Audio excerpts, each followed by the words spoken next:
Aloha, welcome, and thank you for stopping in. My name is Monica. If you don't know me, I blog at thegrommom.com, and I'm sitting here at my North Shore Oahu home. I'm sure there will be interruptions, but I'm just giving this a shot again. My family and I live here where we are homeschooling our 4 boys, and they're surfers and skateboarders, and around here we call kids like that groms or grommets, so I call myself the Grom Mom.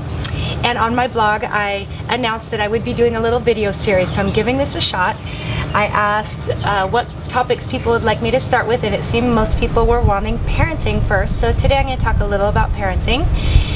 My boys range in age from 14 and a half down to 3 and a half, and we're at a really great season.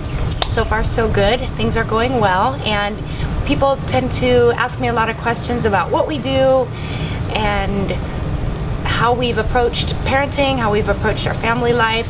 So I'm kind of here to just share some of that. I'll also do some videos in the future on other subjects that I'm passionate about, like health and fitness a little bit, other life topics from marriage to passion and just how I do life. So that's going to be hopefully in the days to come if these videos continue to work out. So today, as far as parenting goes, I just want to give a real brief introduction, and hopefully I'll get specific on a few areas that are important to me in the weeks ahead. But to give you an introduction, one thing I've been really thinking about, knowing I'm going to do these videos and talking to my husband about things, is kind of what makes us tick. What are some things we've done from the very beginning that have been successful? Now, we know we're not perfect, and we know that we can't take credit for everything with our kids. The grace of God is huge in our lives, and we know that. They've also had some other really good influences, but we also need to be real and realize that there are some things we've been doing since they were very young that have made a difference. Some of the things we've chosen to do as a family, we've done consistently over time, and now we're reaping the benefits. So I want to share those with you, and I want to encourage you, if you have small children, to take advantage of this time to begin to mold and shape them, to develop character in your kids. Now, if your children are young, I also want to just encourage you in general, because it's a tough season. Those early years, at least for me, were some of the most trying and lonely and rough years. Back then my husband was in medical school and residency, so they were especially trying, but we made it through, and now our youngest is 3 and a half, and he's trying us. However, it's great to have the older boys as well, and they're real helpful with him. But now some of the things I focused so much on in the first kids, I'm revisiting with the younger, and I'm needing to remind myself. So this is kind of a word for any parent, but especially if your kids are young. I just want to encourage you to take advantage of these days to begin to develop a vision for what you want your family to be like, for what you hope your children to grow up like. Because it's really not an accident. When you see a family or a kid that's growing up well, it's usually not a fluke. There's been some hard work and some thought and probably a lot of prayer put into it. And there are some great kids that come out of messed up families, of course, and there's also great families who have children who have free will and make some bad choices. So, you know, there's always the exception, but I'm talking in general, and I'm gonna say that we spent time when our boys were real young studying other families. I didn't know much about little kids when I had my firstborn, because I was the youngest in my own family, and growing up I didn't really babysit. I didn't spend a lot of time with little guys, little babies or toddlers, so I really spent time studying what my friends were doing who had kids that I was really impressed with, and I would ask them questions, and of course I was reading books and just trying to really get a game plan going. Of course, I also saw families that I was like, ooh, that's something, you know, that's not how I want my kids to turn out. And so I knew some things I wanted to avoid doing.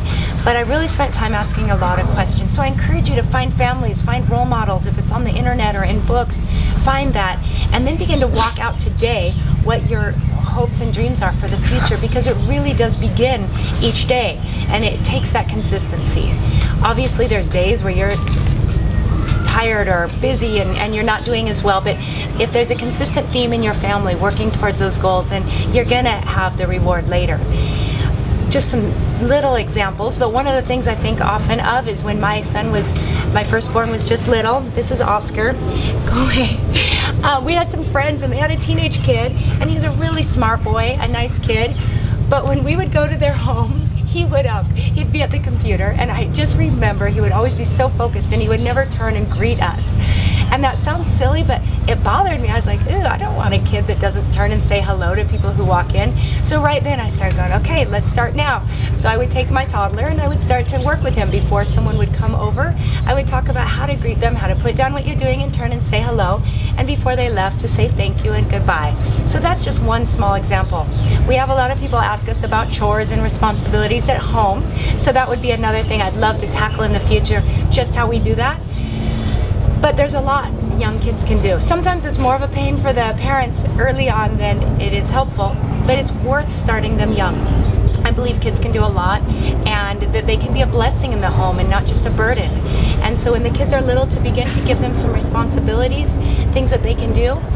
Recently we had someone stay with us, one of Dave's friends, and he came in the evening, and I was out to dinner with a friend and Dave was at work, and when I got home later he was like, what have you done? Like, I got there and one kid was doing dishes, one was sweeping the floor, and another was playing with the little guy. Like, how did you get them to be like that?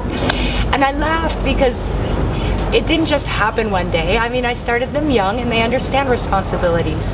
I want to give them a fun life and plenty of free time, but balanced with some hard work and being a productive part of our family. I do that partly because of my vision for their future. I don't want to send them off without knowing how to clean up after themselves or be responsible adults, and I also want their wives to like me. So I want to teach them to be able to do as much as they can on their own. And I just think that's one value that is important to me. So I really began to work on that when they were young. So those are just a couple examples. Keeping in mind, kids are always going to be watching you, and they say that kids are going to do more what you do than what you say. So I try to keep that in mind and to really be aware that the way I speak to people and the way I speak about people and the example I'm setting is really important. So that kind of keeps me humble, keeps me on my knees, remembering that they're watching me all the time. So setting the vision for myself on the kind of human being I want to be is as important as the kind of kid I want to raise. And then walking through that each day as well, trying to just become a better person and just more of all the qualities that I desire to be in as a mom, as a wife, and in general. So thank you so much for being here. This is just an introduction again to parenting, and you are welcome to subscribe to this YouTube channel to see future videos. I'm kind of trying to do this maybe weekly. Please leave a comment or ask a question, and I'm going to have some notes to go with this on my blog, again at thegrommom.com. Hopefully I'm going to have a menu tab, I think, at the top that will lead you to the videos where you can find some notes that go along with it. This is segment 1, of course, and thank you guys so much for being here. God bless you, and aloha.